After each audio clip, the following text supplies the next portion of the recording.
بسم الله الحمد لله والصلاة والسلام على رسول الله وعلى آله وأصحابه ومن والاه أما بعد رب اشرح لي صدري ويسر لي أمري واحلل عقدة من لساني يفقه قولي اللهم أعني وسددني واجمع لي بين الصواب والثواب أما بعد السلام عليكم ورحمة الله وبركاته ناتشو تياكي وچه مجمريو يسفرتنيا صلاة السجاجد انديت ነው እኔ ነጋዴ ነኝ ሳውዲ እመላለሳለሁና ብዙ ጊዜ ወደ ኢትዮጵያ የምመለስበት ሰዓት ሱብሂ ሶላት አየር ላይ ያለሁ ነው የሚደርሰው እንዴት አድርጌ ነው የምሰግደው ቂብላውንም ማወቅ አልችልም ስሰግድስ በጃህር እየቀራሁ ነው መስገድ ያለብኝ ቢያብራሩልኝ ጀዛኩሙላህ የሚል ጥያቄ ነው ዲን الاسلام የራህመት የዝነት ዲን ነው በመሰረቱ ገርነት ላይ የተመሰረተ ዲን ነው ሀገር ውስጥ ያለ ሰው ጤነኛ የሆነ ሰው ሁሉንም ሶላት ወቅቱን ጠብቆ መስፈርቱን ጠብቆ መስገድ ግዴታ ይሆንበታል ነገር ግን ታማሚ የሆነ ሰው መንገደኛ የሆነ ሰው ሰዎችን ላለማስቸገር ሲባል ዲኑ ያግራራል ሁሉንም ሶላት ወቅቱ መስገድ የማይችል በሽተኛ ዙህርን ከዐስር መግሪብን ከኢሻ አጠጋግቶ መስገድ ይችላል ቆሞ መስገድ ካቃተው ቁጭ ብሎ መስገድ ካቃተው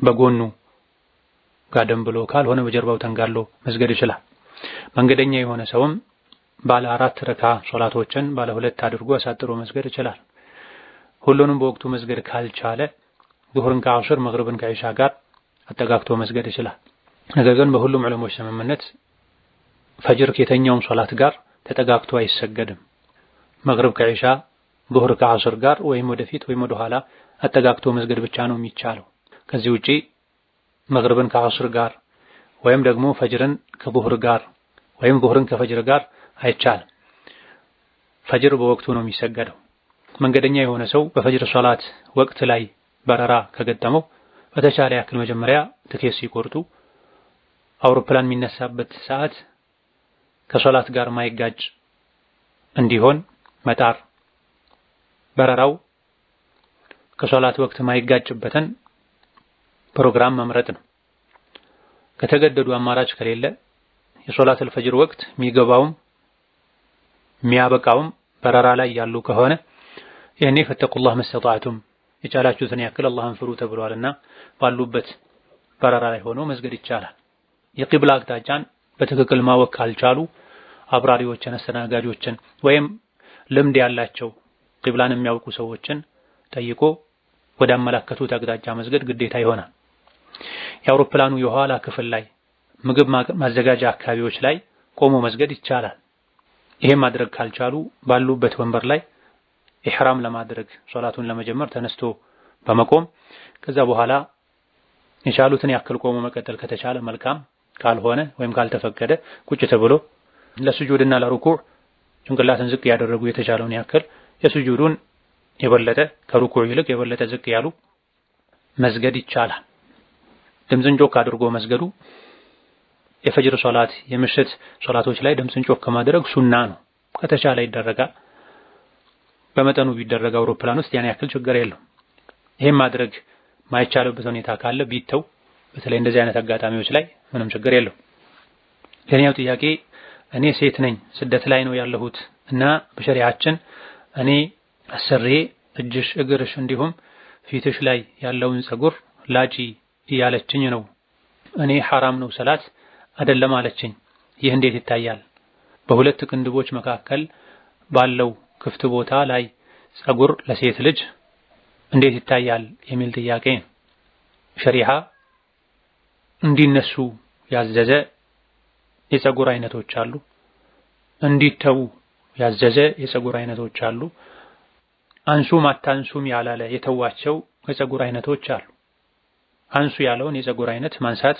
ተገቢ ነው ሀፍረተ ገላ ዙሪያ ላይ ብብት ስር ለወንዶች የላይኛው ከንፈራቸው ላይ ያሉ ፀጉሮችን ማንሳት አስፈላጊና ተገቢ ነው በተቃራኒው ደግሞ አታንሱት ተብሎ የተከለከለ የፀጉር አይነት አለ ለወንድ ጺም ለሴት ፀጉር እንደዚሁ ደግሞ ቅንድቦች ለወንድም ለሴትም ከዚህ ውጭ ያሉትን ሸሪዓ አንሱም አታንሱም አላለም ክንድ ላይ እግር ባት ላይ ሌላም ሰውነት ላይ አንሱም አታንሱም ያልተባሉትን የጤና ጉዳት እስከሌለው ድረስ ማንሳት ይቻላል ስለዚህ እኔ ሐራም ነው አልኩኝ አይባልም ምን ማስረጃ ተይዞ ነው ሐራም ነው የሚባለው ሐላል ነው ሐራም ነው የሚለው ቃል እንዲሁ ላፋችን እንደቀለለው አይደለም። አላህ ዘንድ በጣም ከባድ ነው። ያለ እውቀት ሐላል ነው ሐራም ነው አትበሉ አላህ ላይ መቅጠፍ ይሆናልና ተብሏል። ስለዚህ በእርግጠኝነት በቁርአን በሐዲስ በሊቃውንት ስምምነት በእውቀት የሚታወቁ ዑለሞች ሲሉ በመስማት ሐራምነቱን ያላረጋገጥነውን ነገር ሐራም ነው አንልም። በማስረጃ ነው ሐራም የሚባል። በሁለት አይኖች መሃል ወይም የአፍንጫ ላይኛው ጥግ አካባቢ ላይ የሚገኘው ፀጉር ከቅንድብ አይመደብም። ማንሳት የሚከለከለው ሐጅበይንን ነው። የቅንድብ ፀጉሮችን ነው ማንሳት የሚከለከለው። ከአፍንጫ በሁለት ቅንድቦች መሃል አፍንጫን ይዞ ወደ ላይ ያለ ግንባር አካባቢ ላይ ወይም የሁለት ቅንድቦች መገናኛ ላይ የበቀለን ፀጉር ባይነሳ የተሻለ ሊሆን ይችላል። ነገር ግን አለማንሳቱ የፊትን ገጽታ የሚያበላሽ መሸማቀቅን የሚያስከትል ከሆነ ማንሳቱ ችግር የለውም። የሚከለከለው ቅንድቦችን ከአይን ከፍ ብሎ በአይን ትይዩ ልክ በቋንቋው ሐጅብ የሚባለው ውስጥ ያሉትን ነው። ከዛ አልፎ ከወጣ ከተገጣጠሙ ከአፍንጫ ትይዩ ወደ ላይ ያለውን በተለምዶ ቅንድብ ከሚባለው አልፎ የሄደውን ቢያነሱ ችግር የለውም። ሌላኛው ጥያቄ አያቴ ታመው አልጋ ላይ ከቀሩ 4 ዓመታቸው ነው። ምንም ነገር አያውቁም። ጾሙን አይችሉም። ምን ማድረግ አለብን? ከፋራውስ? ለ3 ዓመት ምንም የተደረገላቸው ነገር የለም። ልጆችስ መጾም ይችላሉ? የሚል ጥያቄ ነው። ይህ የሆነው በእርጅና ምክንያት አቅልን በመሳት ከሆነ ምንም የለባቸው። አቅል ጤነኛ ከመሆኑ ጋር ነገሮችን የሚለዩ ሰዎችን የሚያውቁ ከመሆናቸው ጋር ድካሙ ከሆነ እንዳይጾሙ ያደረገው ወይም ደግሞ ህመም ሆኖ መሃል ላይ ራሳቸውን የሚያውቁ ከሆነ ይሄኔ ለእያንዳንዱ የጾም ቀን አንዳንድ ምስኪን ማብላት ግዴታ ይሆናል። ራሳቸው ሀብት ካላቸው ከራሳቸው ሀብት ካልሆነ ቤተሰቦቻቸው በበጎ ፈቃደኝነት ያበሉላቸዋል። ለእያንዳንዱ ቀን አንዳንድ ምስኪን አጥግቦ ማብላት ነው። ላለፉትም ዓመታት ይሁን ወደፊትም ለሚመጣ ጾም በህይወት እስካሉ ድረስ ያለው አማራጭ ማብላት ብቻ ነው። በእድሜ መግፋት ምክንያት ከእንግዲህ መጾም አይችሉም ከተባለ ራስን መሳቱ በእርጅና ምክንያት ከመጣ የአቅል መሳት የሚመደብ ካልሆነ ከላይ በተገለጸው መሰረት ማብላቱ ግዴታ ሆኖ ሳያበሉ ወይም ልጆቻቸው ሳያበሉላቸው የአያት ወደ አኼራ መሄድ ከተከሰተ ይሄኔ ወይም ማብላት ወይም መጾም ይቻላል። አማራጩ ሁለት ይሆናል። በህይወት እስካሉ ድረስ ግን ማብላት ነው የሚቻለው። ሌላኛው ጥያቄ ባንክ ቤት በነበረኝ ብር ቦታ ገዛሁ። ከዚህ በፊት ስለ ሪባ ወይም ወለድ የማውቀው ነገር የለም። አሁን ላይ ምን ማድረግ አለብኝ የሚል ጥያቄ ነው። ሙስሊም እስልምናው ትክክል ይሆን ዘንድ እስላም የሚከለክላቸው ነገሮችን ማወቅ አለበት። ከበባድ ወንጀሎችን ማወቅ አለበት። ወለድ ከከባድ ወንጀሎች መሃል አንዱ ነው። ሙስሊም የገቢውን ምንጭ ማጥራት አለበት። ሪባ ወለድ የተቀላቀለበት ገቢ ንጹህ አይደለም። ሆኖ ባለማወቅ ወለድ ውስጥ የገባ ሰው ላለፈው መቶበት አለበት።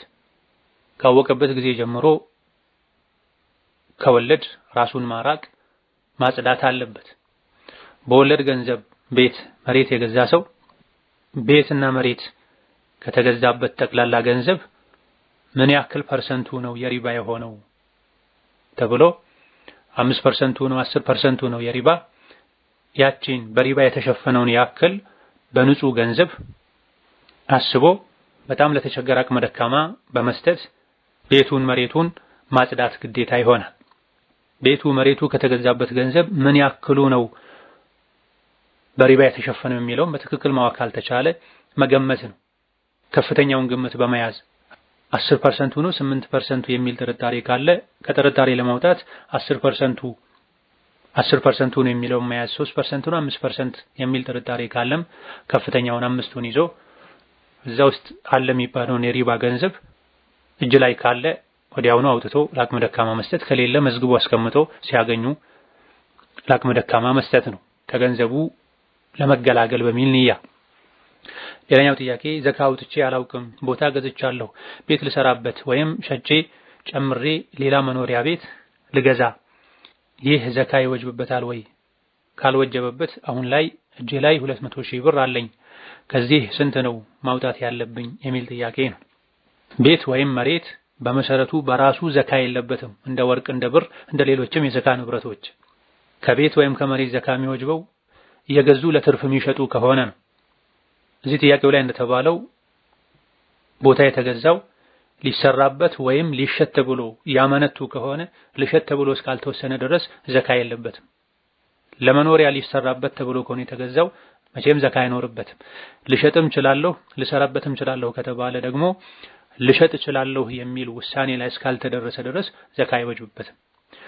እሸጣለሁ ተብሎ ከተወሰነበት ቀን ጀምሮ ደግሞ ዓመት ከሞላው ሳይሸጥ ታስቦ ተገምቶ ዘካ ይወጣል። ተሸጦ ገንዘቡ ከሌላ ንብረት ጋር ከተቀላቀለ ከሌላ ገንዘብ ጋር ከተቀላቀለ ደግሞ አብሮ ታስቦ ዘካ ይወጣለታል። የ200 ሺህ ብር የአንድ ዓመት ዘካው 5000 ብር ነው።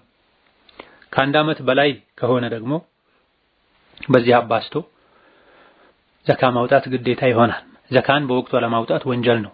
ለማዘግየት ተውበት ማድረግ ለወደፊቱ መጠንቀቅና ጊዜውን ጠብቆ ማውጣት የሙእምን የሙስሊም ግዴታ። ሌላኛው ጥያቄ እኔ ያለሁት ሳውዲ ነው እና በኦንላይን በክፍያ ቁርአን ቀራ ነበረ። አሁን ግን ብር የሚልክልኝ አጥቼ ትቼዋለሁ። አልመቻችልኝ ብሎ እስከዛሬ የቀራሁበት የወር ብር አለብኝ። እሱም ብር ሳልከፍል ብቀራ ወይም ብቀር ሐራም ይሆንብኛል። የአላህ ቃል ነው፣ ዝም ብለውም ቢያስቀሩ ችግር የለውም፣ አጅሩን የሚከፍለው አንድ አላህ ነው ብዬ ሐራም ይሆንብኛል ወይስ ግዴታ መክፈል አለብኝ የሚል ጥያቄ ነው። ይሄ ያስቀሪው መስፈርት መቅራት ሲጀምሩ የተስማሙበት ስምምነት ይወስነዋል። አስቀሪው የቻለ ይክፈል ያልቻለ ችግር የለውም ካለ ወይም ካለች አለመክፈሉ ችግር የለውም። አስቀሪው ወይም አስቀሪዋ የከፈሉ እንጂ አላስቀራም ካለ የቀሩበትን መክፈል ግዴታ ይሆናል። የአላህ ቃል ነው፣ አጅር የሚሰጠው አላህ ነው። አዎ በመሰረቱ ትክክል ነው። ነገር ግን ካልከፈላችሁኝ አላስቀራም ያለ እሺ ከፍላለሁ ብሎ ተስማምቶ የቀራ ሰው መክፈል ግዴታ አይደለም ማለት አይቻል። መክፈል የሚችሉበትን መንገድ ማመቻቸት ካልቻሉ አስቀሪውንም አስቀሪዋን መክፈል አልቻልኩም ይቅርታ አድርግልኝ አፍ በለኝ ካልሆነ ጠብቀኝ አመቻቻለሁ ብሎ ከተጠያቂነት ራስን ነፃ ለማድረግ መጣር ነው። አስቀሪዎችም አላህ የማስቀራትን አቅም ከሰጣቸው በተለይ አማራጭ የሌላቸው ሰዎችን ማለፍ ይቅር ማለት ማግራራት ይጠበቅባቸዋል። በቁርአን ክፍያ መቀበል ሌላ የገቢ ምንጭ ከሌለ ሙሉ ጊዜን ለቁርአን ካደረጉ እንጂ እንደዚሁ እንደ ንግድ ተደርጎ ሰዎችን ከየተማምጡ ክፈሉ ካልሆነ ውጡ ዞር በሉ ማለት በተለይ ሳይገደዱ የተለያዩ የሚከፍሉ ሰዎች ያሉ ይሄን ማድረግ ሱቅ ላይ ቆሞ ተከራክሮ እንደሚሸጥ ሰው ቁርአንን መነገጃ ማድረግ ከቁርአን ሰዎች የሚጠበቅ አይደለም። ማግራራት አለባቸው። አንድ ቁርአን የምናደርስበት ለእስላም ለሙስሊሞች አስተዋጽኦ የምናበረክትበት መንገድ ተደርጎ ሊያዝ ይገባዋል። ሌሎች ከከፈሉ መክፈል የማይችሉ ቢታለፉ መልካም። ሌላኛው ጥያቄ የእህቴ ልጅ ባሏ ለኔ አጅነቢ ይሆንብኛል። በተመሳሳይ ጥያቄ እኔ ሰለምቴ ነኝ፣ ወንድሜ ልጅ ባሏ አጅነቢ ነው፣ ሙስሊም አይደሉም ያብራሩልኝ የሚል ጥያቄ። ሙስሊም ቢሆኑም ባይሆኑም ሁለቱም እዚህ የተጠየቁት ሁለቱም አጅነቢዎች ናቸው።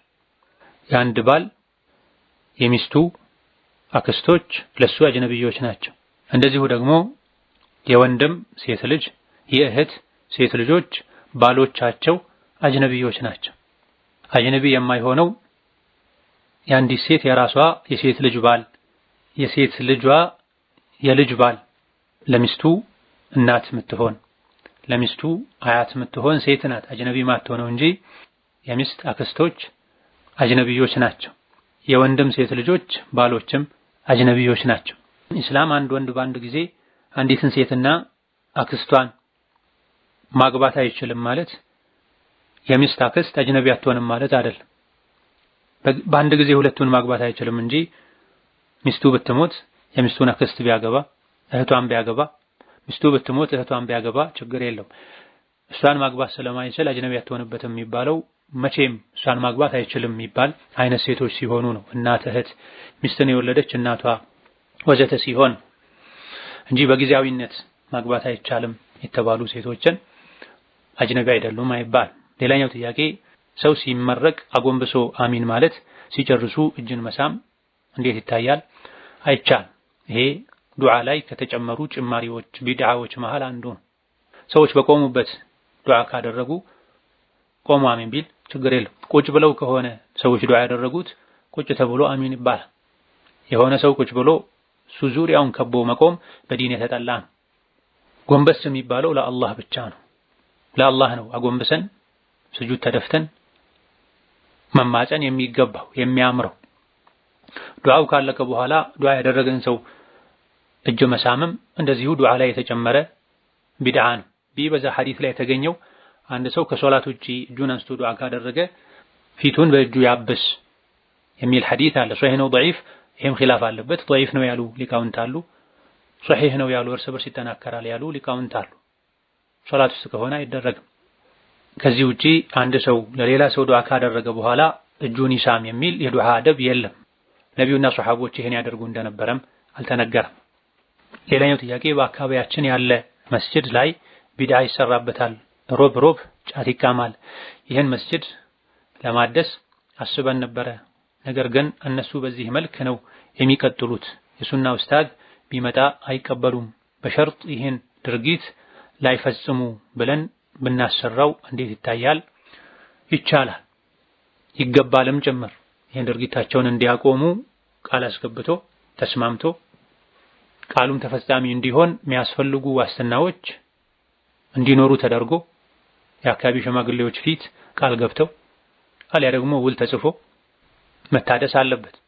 መስጂድ የተገነባለትን ዓላማ የሚጻረርን ነገር ሁሉ ከመስጂዶች ማራቅ ግዴታ ይሆናል። መስጂድ ጫት ሊቃምበት አይደለም የተገነባው። አይደለም መስጂድ ውስጥ የመስጂድ ግቢ ውስጥ እንኳን ይሄ መደረግ የለበትም። ጫት ሐራምነቱ የሚታወቅ ጉዳይ ነው። በተጨባጭም የሚታይ ነው። ሰዎችን የሚጎዳ ነው። ገንዘባቸውን፣ ጊዜያቸውን፣ ጤናቸውን፣ ዲናቸውን የሚጎዳ ነው። የዱዓ መሳሪያ ነው ብለው ነቢይም አላስተማሩ አለይሂ ሰላቱ ወሰላም። ቁርአን ላይም አልተነገረለት። ሱሐቦች፣ ታቢዒዎች ከዛ በኋላ የነበሩ ትልልቅ የዲን ሊቃውንት የእስላም ሊቃውንት አላደረጉት። ዱዓ የእስላም የዲን አካል ነው። ነቢይ ከመሞታቸው በፊት ዲኑ ተሟልተዋል። የዱዓን መስፈርት ነቢይ አስተምረዋል። ዱዓ የሚወደድባቸው ቦታዎችን፣ ጊዜዎችን ዱዓ የበለጠ መቅቡል እንዲሆን የሚረዱ የሚያግዙ ነገሮችን ሁሉ ሲያብራሩ ጫትን አላካተቱ። ዱዓ የዲን አካል ነው ካለን ዲኑን አላህ ሞልቶታል ካለን ጫት አልተካተተም ዲን ውስጥ ዱዓ ውስጥ። ስለዚህ ጫትና ዱዓን ማያያዝ ቢድዓ ነው። መስጂድ ከቢድዓና ከወንጀል መጽዳት አለበት፣ መጥራት አለበት። የኡማው የመስጂድ ጉዳይ የሚመለከታቸው ሰዎች፣ ባለስልጣኖች እንዲህ አይነቱን ነገር ማስተካከል፣ መስጂድ ከተገነባለት ዓላማ ውጪ የሆኑ ነገሮችን ማስወገድ ግዴታቸው ነው። ነገ አላህ ፊትም የሚያስጠይቃቸው ነገር የቻሉትን ያክል ጥረት ሊያደርጉ፣ በየአካባቢው ያሉ ሰዎችም እንደዚህ አይነት ስራ የሚሰሩ ሰዎችን በጥበብ ቀስ ብለው በቁርአን በሐዲስ በአቅል ሊያናግሯቸው ይገባል። ጫት ጉዳት ስላለው ሐራምን የተከለከለ ነው።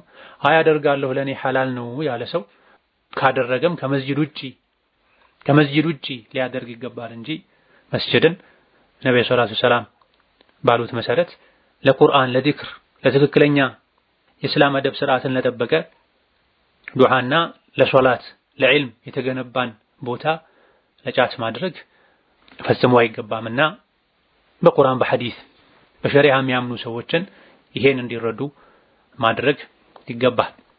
ሌላኛው ጥያቄ ለአንዲት እህት ብር አበደርኳት፣ ሳበድራት ላልቀበላትና ተይው እንደምላት ለራሴና ለአላህ ቃል ገብቼ ነበረ።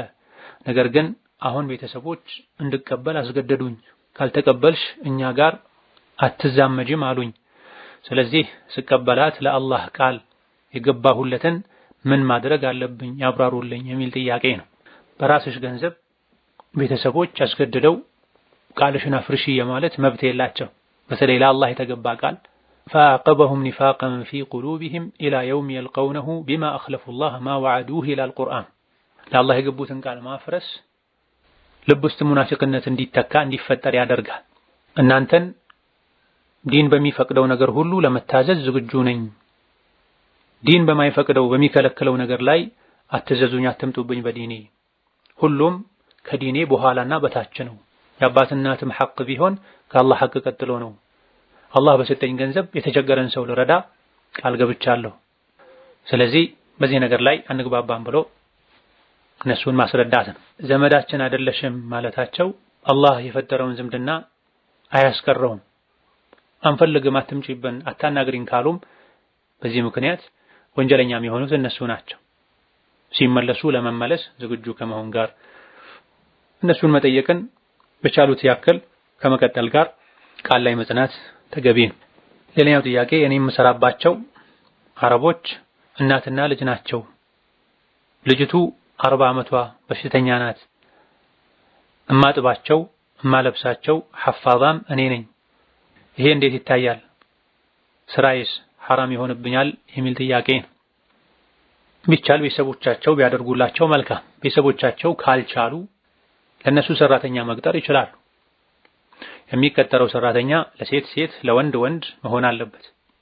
እንዲህ አይነትን ስራ ካልተገደዱ በስተቀር መስራት አይመከርም። የተከበሩ ከሚባሉ ስራዎች ውስጥ የሚመደብ አይደለም። እንዲህ አይነትን ስራ ለመስራት የተገደደ ሌላ አማራጭ የሌለው የገቢ ምንጭ የሌለው ሰው አይኑን ሰበር ከማድረግ ጋር የሰውን ኅፍረተ ገላ ላለማየት የቻሉትን ያክል ከመጠንቀቅ ጋር እጆችን በጓንት ከመሸፈን ጋር ቢቻል በለስላሳ በሕክምና አገልግሎት መስጫ ጓንቶች ብቻ ሳይሆን ከዛ የበለጠ ወፈር ባለ ሻካራ በሆነ ጓንቶች ከመሸፈን ጋር ይሄን ስራ እንዲህ አይነት ስራ መስራቱ ይቻላል። ነገር ግን አማራጭ ያለው ሰው ከእንደዚህ አይነት ስራ መራቁ ተገቢ ነው። ከተገደዱም ደግሞ የቻሉትን ያክል አላህን መፍራት፣ የግድ ሲሆን ብቻ ማድረግ፣ አይንን ዞር ማድረግና ስሜት ከሚቀሰቅስ ነገር መራቅ፣ ካላስፈላጊ ተደጋጋሚ እይታ መራቅ ግዴታ ነው። ሌላኛው ጥያቄ ለክርስቲያን በዓል ምግብ ቤታቸው ሄዶ መብላት እንጂ ምግቡ ቤት ከመጣ መብላት ይቻላል የሚሉ አሉ። እንዴት ይታያል? ናም ከተወሰኑ ሱሐቦች ይሄ ተነግሯል። ስጋ ነክ ነገሩ ነው ማይበላው፣ ፍራፍሬ መሰል ነገር ወደ ቤት ከላኩ ይበላል የሚሉ ሱሐቦች እንዳሉ የሚያሳዩ ዘገባዎች አሉ። هذا والله تعالى اعلم። ለዛሬ በዚህ እናበቃለን። የተቀሩትን ሌላ ጊዜ እንመልሳለን። ወሰላሙ አለይኩም ወራህመቱላሂ ወበረካቱ።